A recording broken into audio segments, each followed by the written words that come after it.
교회의 기능, 또 교회의 역할, 이것을 설명할 때 자주 사용되는 아주 흥미롭고 뼈 있는 그런 비유들이 있는데요.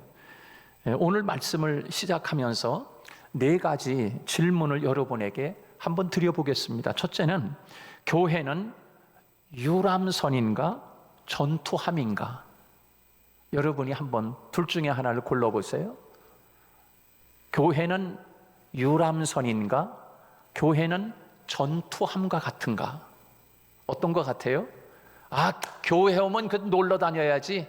그저 선교회별로 놀러 갑시다.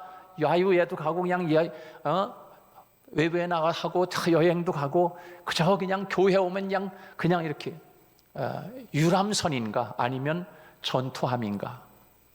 여러분, 교회는 유람선이 아니래요.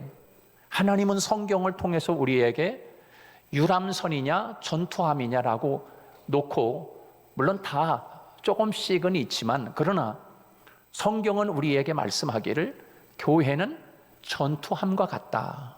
다시 말해서 죄와 싸우고, 그리고 또 뭡니까? 어두움의 세력과 맞서서 싸우는, 그것이 바로 교회라는 거예요. 죄와 싸우고 유혹을 물리치고, 그리고 어두움의 악한 영들과의 끊임없는 싸움. 그래서 사도 바울이 달려갈 길을 다 달리는 동안에 영적 싸움을, 믿음을 지키기 위하여 끊임없는 싸움을 했다. 그리고 믿음을 지켜냈다. 바울이 그렇게 이야기합니다. 교회는 놀러 가는 것이 아니라, 교회는 놀러 다니는 유람선이 아니라, 교회는 전투함과 같구나 라고 하는 것을 우리에게 이야기해 주고 있는 거죠. 또 하나 질문, 교회는 경비정입니까? 아니면 구조선입니까? 이건 좀 쉽지요? 교회는 경비정이냐, 교회는 구조선이냐? 구조선이라고 생각하죠? 그렇죠? 맞아요. 종종 교회를 다니는 것이 부담스럽다 이렇게 느끼는 사람들이 있어요. 마치 경찰서 검문하듯이 신상을 조사하는 경비정 같은 그런 교회라고 하면 누구나가 다 그 부담을 느끼게 될 것입니다. 그러나 교회는 물에 빠져 죽어가는 사람을 무조건 조건 없이 건져주는 구조선이어야 한다는 것입니다. 1분 1초 급한 응급실처럼 영혼을 살리는 긴박함이 있어야 한다. 그래서 교회는 구조선과 같다 하는 것이죠. 또 한 가지 질문, 교회는 거실입니까? 아니면 일터입니까? 거실이냐 일터냐? 물론 둘 다 조금씩은 다 있겠지만, 그저 교회는 쉬러 오는 거지, 그저 안식처다 이렇게 생각해서 그래, 교회는 거실과 같아. 교회는 물론 그런 마음이 있고 그런 편안함이 있는 게 좋겠지요.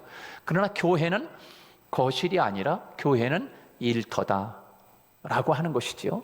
그래서 교회는 푹신한 소파에 앉아서 쉬는 거실이 아니고, 하나님이 주신 달란트로 땀 흘려 섬기는 교회의 일터라 하는 것입니다. 마지막 4번째로, 교회는 온도계입니까? 아니면 온도 조절기입니까? 이렇게 물으면 여러분 어떻게 생각하십니까? 온도계입니까? 아니면 온도 조절기와 같습니까? 온도계는 그저 지금 세상이 썩었다, 온도계, 지금은 죄악이 가득하다 하면서 현재 상태만 측정하고 비판하는, 그것이 교회가 아니라, 온도 조절기는 다른 거지요. 너무 뜨거우면 약간 식혀주고, 그리고 너무 차가우면 따뜻하게 데펴주고. 교회는 세상을 비판만 하는 것이 아니라 세상의 영적 온도를 하나님이 원하시는 수준으로 바꾸어 놓는 온도 조절기와 같은 것이어야 된다 하는 것입니다. 여러분 어떻게 생각하십니까? 그렇죠? 마음이 차갑고 외롭고 두렵고 어두운 마음을 가지고 온 사람이 있으면 그거를 좀 바꿔서 밝게 따뜻하게 위로함으로 조절해 주는 거죠. 교회는 바로 그런 곳이어야 된다 하는 거예요. 그래서 오늘 본문 사도행전 9장 31절 말씀은 초대교회가 바로 이런 구조선이자 온도 조절기와 같은 역할을 감당했을 때 어떤 일이 일어났는가? 구조선과 온도 조절기와 같은 역할을 감당했을 때 초대교회는 어떤 일들이 일어났는가를 오늘 사도행전 9장 31절 요 한 절 말씀에서 어떤 일이 일어났는가 한번 다 같이 한번 읽어볼까요? 이제는 제가 조금 설명을 했기 때문에 여러분의 마음에 좀 다가올 것입니다. 31절 다 같이 시작. 그리하여 온 유대와 갈릴리와 사마리아 교회가 평안하여 든든히 서가고 주를 경외함과 성령의 위로로 진행하여 더 수가 더 많아지니라. 할렐루야. 예. 이 짧은 구절 속에는 사실 인간의 힘으로는 불가능한 기적 같은 이야기가 여기에 담겨져 있습니다. 오늘 이 말씀을 통해서 우리 안에 있는 불가능의 벽을 넘고 진정한 부흥으로 나아가는 비결을 하나님이 우리에게 잘 가르쳐주고 있습니다. 자, 어떻게 이런 기적의 이야기가 여기에 숨겨져 있는가? 첫째는 도저히 하나 될 수 없었던 도저히 하나 될 수 없는 사람들이 하나가 되었다는 것입니다. 할렐루야. 우리 교회가 그런 교회가 되기를 주님의 이름으로 축복합니다. 교회가 하나 되지 못하는 게 뭡니까? 이 성도와 성도끼리, 이 성도와 이 성도가 서로 갈등이 생겨가지고 하나 되지 못할 때가 많아요. 또 한 가지는 목사님과 성도 간의 갈등, 하나 되지 못하는 거예요. 그래서 목사는 아무리 이야기해도 성도 편에서 그냥 들은 척 만족하고 너는 너, 나는 나대로 신앙생활 할래, 이렇게 하나 되지 못하는 그런 일 크게 나누면 바로 그것이죠. 성도와 성도, 그 다음에 주의 종과 성도의 관계, 이런 벽들, 이것이 바로 하나 되지 못하는. 그런데 오늘 본문 말씀, 이 31절 말씀에서는 바로 이 벽을 넘어서고 주의 종과 성도의 벽을 넘어서는 이런 비결을, 또 이런 엄청난 무게 있는 메시지를 하나님이 우리에게 주고 계십니다. 그래서 오늘 이 말씀을 잘 들음으로 말미암아 목사님, 난 도저히 저 사람하고는 하나 될 수 없어요. 도저히 불가능해요. 이 벽은 너무 높고 너무 두꺼워가지고 이거를 허물 수가 없습니다 라고 하는 그런 갈등이 오늘 우리에게 있습니다. 있어요. 다 있지 않습니까? 아무리 이건 새 경혈기 아무리 이야기하고 아무리 그래도 아무리 참아내도 이거 안 되는 거예요. 안 되는 거예요. 그런데 어떻게 그 불가능의 담을 넘을 수가 있었는가? 이것을 하나님이 오늘 우리에게 그것을 가르쳐 주고 있는 거예요. 자, 오늘 본문에 여기 보세요. 자, 여기 보세요. 본문 보세요. 본문에 보면 온 유대와 갈릴리와 그 다음에 사마리아 교회가 평안하여 든든히 서가고 더 많은 숫자들이 불어나서 더 커져갔다. 우리 교회가 그런 교회가 되기를 축복합니다.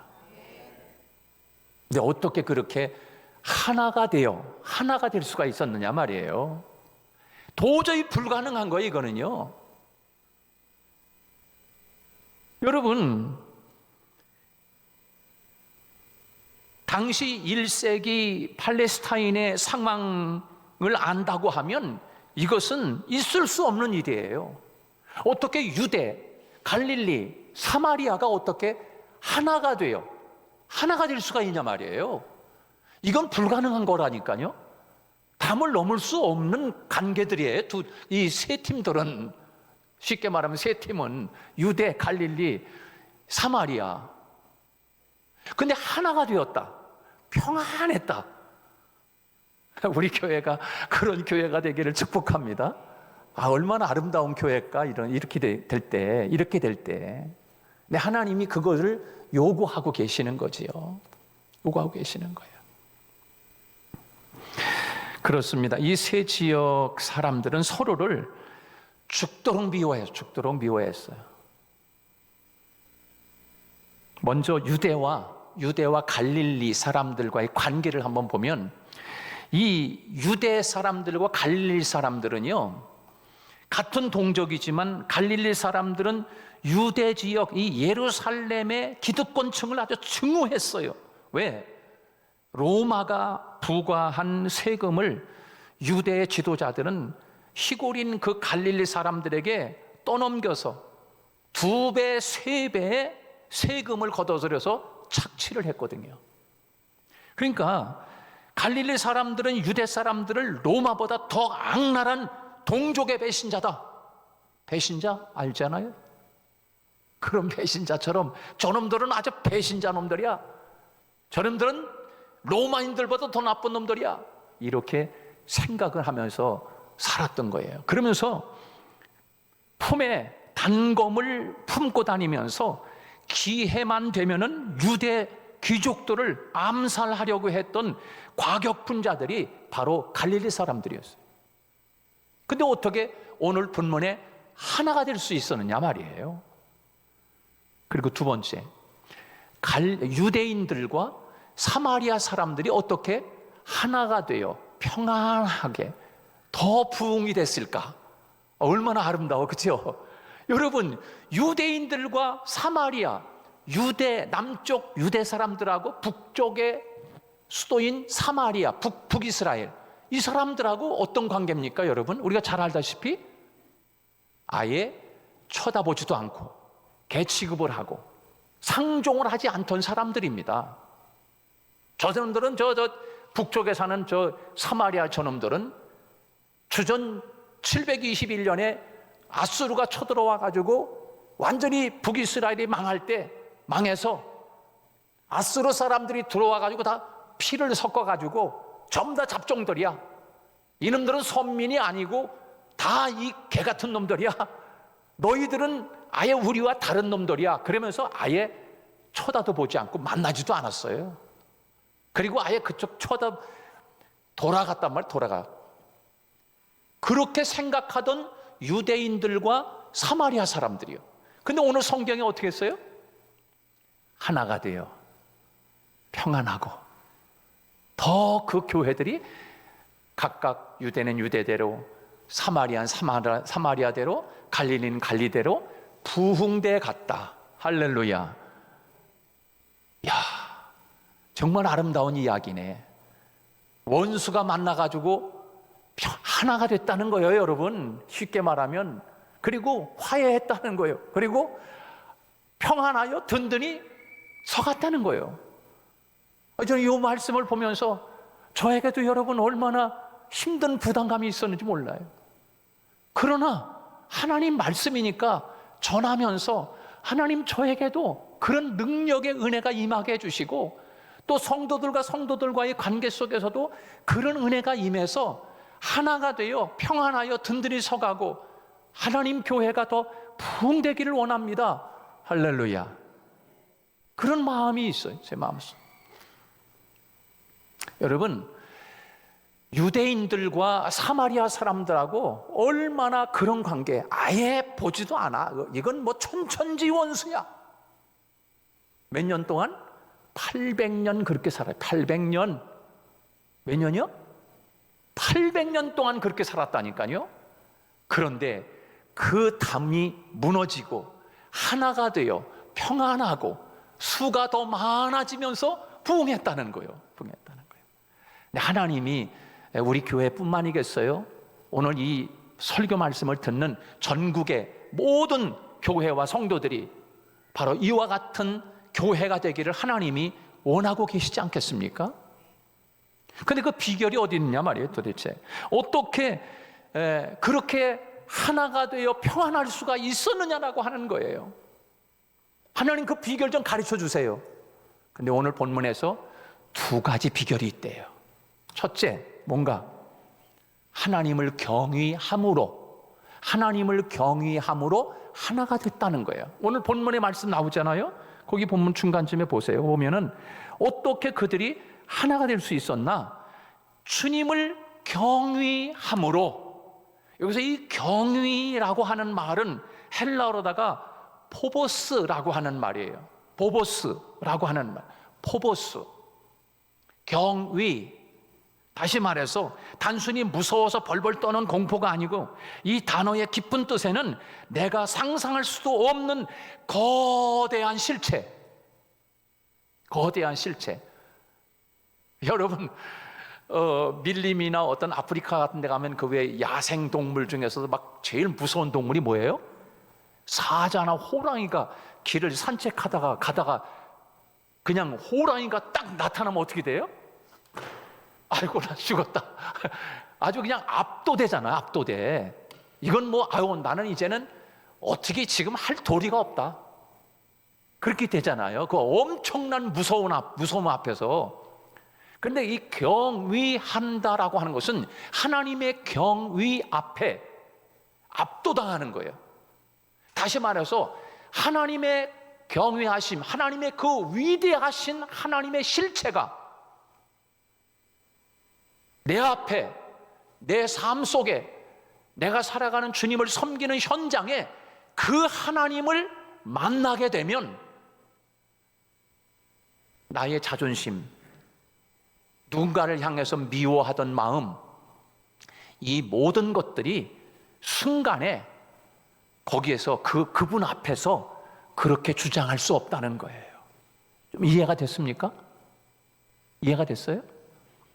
무서운 아버지 앞에서 작은 아들이 둘이 싸울 수 있어요? 무서운 앞에서, 무서운 아버지 앞에서.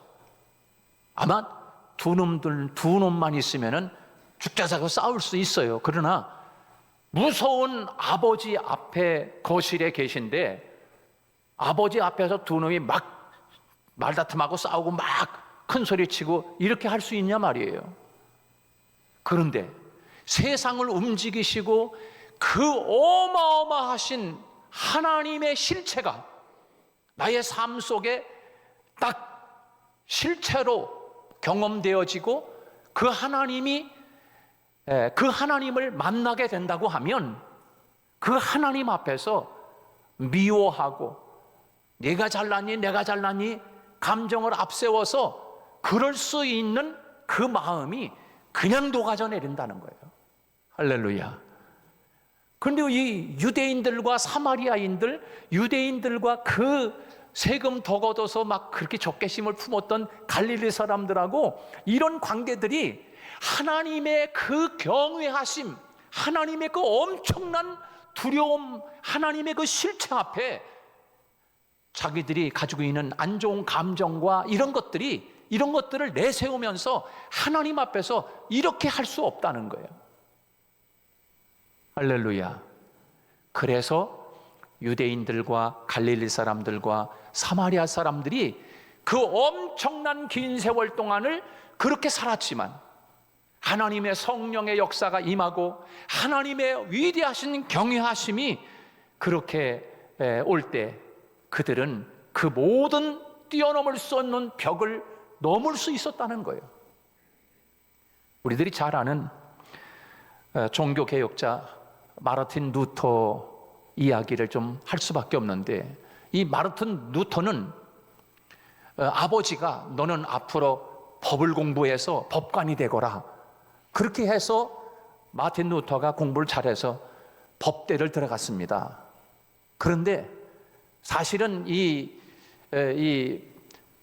마틴 루터도 아버지의 뜻을 따라서 법관이 되려고 했는데 어느 날 1505년 자기 친한 친구와 둘이서 길을 걷는데 길을 걷다가 그냥 막 폭우가 쏟아지는 거야.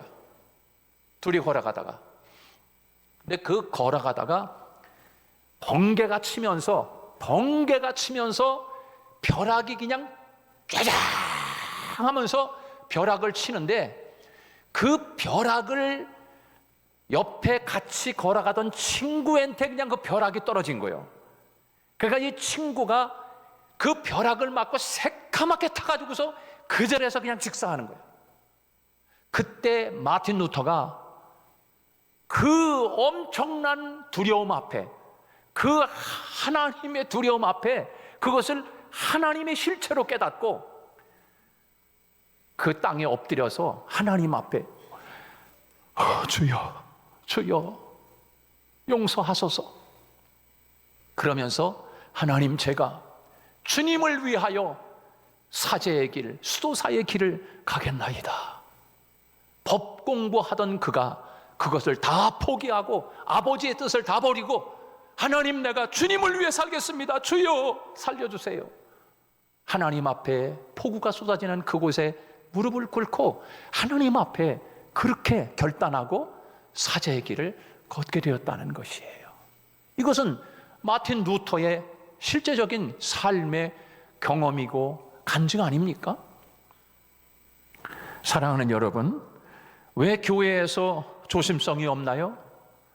왜 교회에서 함부로 행동할까요? 아직 내 앞에 계신 하나님보다 내 감정이 더 크게 보이기 때문이 아니겠습니까? 유대인들이 자신들의 선민 사상을 내려놓을 수 있었던 것은 자신들의 민족주의보다 훨씬 더 크신 하나님을 만났기 때문인 거예요. 하나님 만났기 때문인 거예요.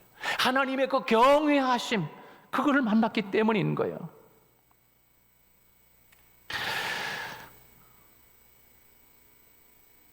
주를 경외함이 회복될 때 우리 안에 모든 불가능의 벽을 넘을 수 있는 거지요. 유대인들도 갈릴리 사람들도 사마리아 사람들도 아닌 오직 하나님의 백성이라고 하는 정체성만 남게 되는 것이에요. 여러분, 우리 모두가 그 거대하시고 그 위엄차시고 물론 사랑이 끝도 없이 크고 측량할 수 없는 그 하나님이시지만 때로는 그 크신 하나님의 위엄 앞에 우리가 그 하나님을 경험하게 된다면, 만나게 된다면 우리가 넘지 못할 벽을 여러분 있겠습니까? 오늘 본문에 이들이 하나 될 수 있었던 것, 하나님을 경외함을 경험했기 때문인 거예요. 오늘 우리가 하나님 앞에 그런 기도로 나아갈 수 있기를 축복합니다. 또 하나는, 두 번째는 하나님 성령의 위로하심입니다. 성령의 위로하심. 오늘 본문 말씀에 보면 31절에 그렇게 말씀하고 있지요. 주를 경외함과 그 다음에 뭐랬어요? 성령의 위로로 그랬습니다. 성령의 위로하심으로. 비결이 바로 그것입니다. 첫째는 하나님을 경외함으로 하나가 됐고, 두 번째는 어떻게 그들이 하나 될 수 있었나? 천천지원수가. 두 번째는 성령의 위로하심이라고 성경에 우리에게 말씀해 주고 있습니다. 성령의 위로하심. 여기서 이 위로라고 하는 말은 헬라어로다가 파라클레시스, 그런 뜻입니다. 그런 단어예요. 파라클레시스, 헬라어로다가. 다시 말해서 이 말의 뜻은 세 가지 강력한 뜻이 있어요. 파라클레시스. 첫째, 위로하다, 위로하다, 그런 뜻이에요. 상처받은 마음을 싸매 주시는 거예요. 격려하고 돕다, 이런 뜻을 가지고 있어요. 옆에서 힘을 북돋아 주시는 거예요. 또 그 다음에 권면하다, 그런 세 가지 뜻이 있는 거죠. 잘못된 길로 갈 때 깨우쳐 바로잡아 주시는 것, 격려, 권면, 위로, 이 세 가지 뜻이 담겨 있는 게 바로 파라클레시스, 그런 뜻입니다. 성령님은 우리 안에 있는 깊은 상처와 쓴뿌리를 발견하게 하시고 그것을 치유하시는 거지요. 여러분의 마음속에는 어떤 지뢰가 묻혀 있는 것이에요? 우리 마음속에 지뢰가 수도 없이 묻혀져 있어요. 옛날부터 묻어놓은 지뢰. 그래서 누가 한마디 하면 뭐야? 그러면서 지뢰가 뻥뻥 터져. 한마디만 하면 그냥 속상해가지고 화가 나가지고서 어쩔 줄 몰라 해. 이놈의 지뢰가 터지면 그냥 막 터져나와. 여러분, 세계에서 지뢰가 제일 많이 묻힌 나라가 어딘지 아세요? 아프가니스탄이 세계에서 지뢰가 제일 많이 묻혀있는 나라가 아프가니스탄이에요. 1000만 개가 묻혀요. 1000만 개. 그 1000만 개 지뢰를 제거하려면 1000년이 걸린대. 1000년. 그런데 여러분, 작은 면적 단위로 볼 때 가장 많이 지뢰가 매설된 곳이 어딘 줄 아십니까? 대한민국 북한 사이에 있는 DMZ. 거기가 여러분 가장 작은 단위 면적으로 잘라가지고서 따져보면 제일 많이 지뢰가 묻혀 있는 거예요, 거기. 근데 여러분, 지뢰가 거기만 묻혀 있는 게 아니라 우리 마음속에 지뢰가 얼마나 많이 묻혀 있어요. 그래서 불쑥불쑥 뭐 하나만 탁 뇌관을 그냥 탁 건드리면 그냥 확 터져가지고서 그냥 한마디 탁 하잖아요. 이게 바로 지뢰 아닙니까? 우리 마음의 지뢰. 자, 여러분, 오늘 본문 말씀에서 우리에게 그것을 말씀해 주고 있어요. 여러분, 어떻게 유대인들이 갈릴리 사람들하고 유대인들이 사마리아 사람들하고 어떻게 하나가 되어 평안하여 더 부흥이 됐을까?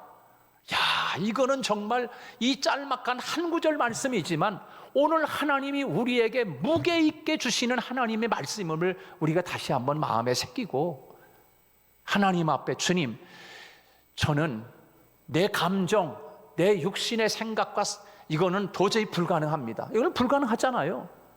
어떻게 해야 되겠습니까?